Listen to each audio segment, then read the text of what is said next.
ఒక్క సినిమాకి ఇంతమంది హీరోలు మారడం ఇదే ఫస్ట్ టైం ఏమో. నాని నుండి బెల్లంకొండ వరకు ఎవ్వరూ సెట్ అవ్వట్లేదే. ఫైనల్గా ఎల్లమ్మ దేవి చెంతకి చేరిందిగా. ఇంతకీ బడ్జెట్కి దేవి మార్కెట్ వర్కౌట్ అవుద్దా? Have a look.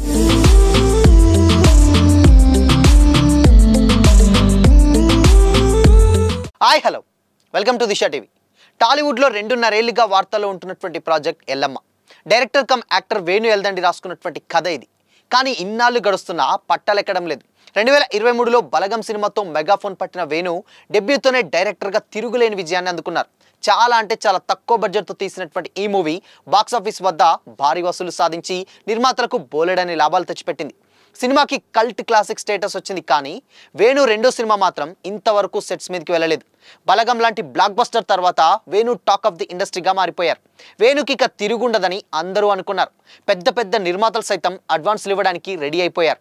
కానీ వేణు మాత్రం తనని డైరెక్టర్గా పరిచయం చేసిన దిల్ రాజు ప్రొడక్షన్లోనే రెండో సినిమా కూడా చేయాలని కమిట్ అయ్యారు.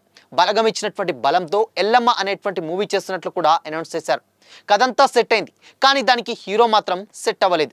ప్రతి 6 నెలలకు ఒక హీరో పేరు వినిపిస్తుంది, కానీ ఏది అనుకున్న విధంగా జరగలేదు.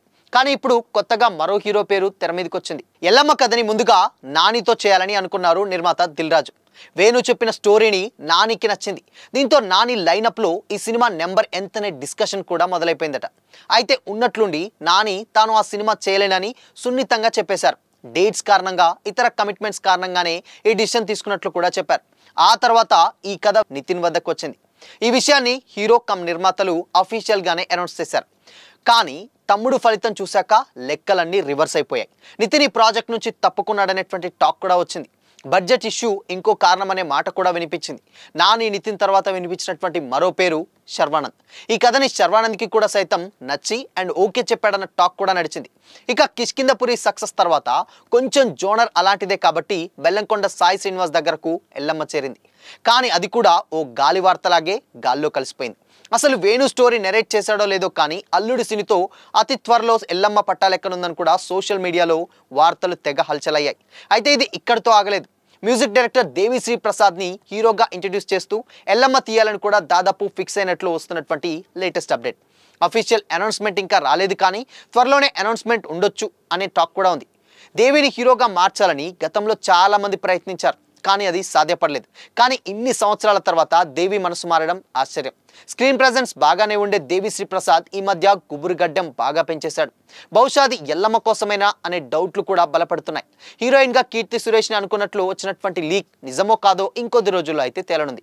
బట్ దేవిశ్రీ ప్రసాద్ హీరోగా ఎంట్రీ ఇస్తాడని గత 12 ఏళ్లుగా వార్తలు వినిపిస్తున్న విషయం తెలిసిందే. కానీ ఇంతవరకు దేవి డెబ్యూ మూవీకి కొబ్బరికాయ కొట్టలేదు. 46 ఏళ్ల వయసులో ఇప్పుడు హీరోగా ఇంట్రడ్యూస్ చేయబోతున్నారని కూడా అంటున్నారు. అది కూడా వేణు ఎల్దండి ఎల్లమ్మ సినిమాతో అని కూడా దిల్ రాజు నిర్మాణ బాధ్యతలు తీసుకుంటున్నారన్న వార్తలు కూడా చాలా గట్టిగా ప్రచారంలోకి వచ్చాయి. దీంతో ఒక్కసారిగా అందరూ షాక్ అయ్యారు. ఇదేంటి ట్విస్ట్ అంటూ పోస్టులు సైతం కూడా పెడుతున్నారు. దీనిపై మేకర్స్ నుంచి మాత్రం అఫీషియల్ క్లారిటీ అయితే రావాల్సింది. బట్ ఏదేమైనా హీరో ఎవరైనా సరే వీలైనంత త్వరగా వేణు రెండో ప్రాజెక్ట్ సెట్స్ మీదకు వెళ్ళాలని ఫ్యాన్స్ కోరుకుంటున్నారు. ఇన్ని చేతులు మారినటువంటి ఎల్లమ్మ ఎట్టకేలకు అనుకోని గమ్యస్థానం చేరింది. గతంలో ఇదే తరహాలో వివి వినాయక్ హీరోగా దిల్ రాజు సీనయ్య అనేటువంటి సినిమా ఫస్ట్ మొదలుపెట్టి ఫస్ట్ లుక్ పోస్టర్ కూడా వదిలారు. దాని తర్వాత అది కూడా ఆగిపోయింది. ఇక ఎల్లమ్మకు అలా జరగకుండాంటే చాలు. కాకపోతే దిల్ రాజు చెప్పినటువంటి ప్రకారం ఎల్లమ్మకు భారీ ఖర్చు కావాలి. కానీ దేవి మీద అంత మార్కెట్ కాదు కదా, కనీసం బేసిక్ కూడా లేదు. మ్యూజిక్ డైరెక్టర్గా క్రేజ్ ఉండడం వేరు, అండ్ యాక్టర్గా జనాన్ని థియేటర్లోకి రప్పించడం వేరు.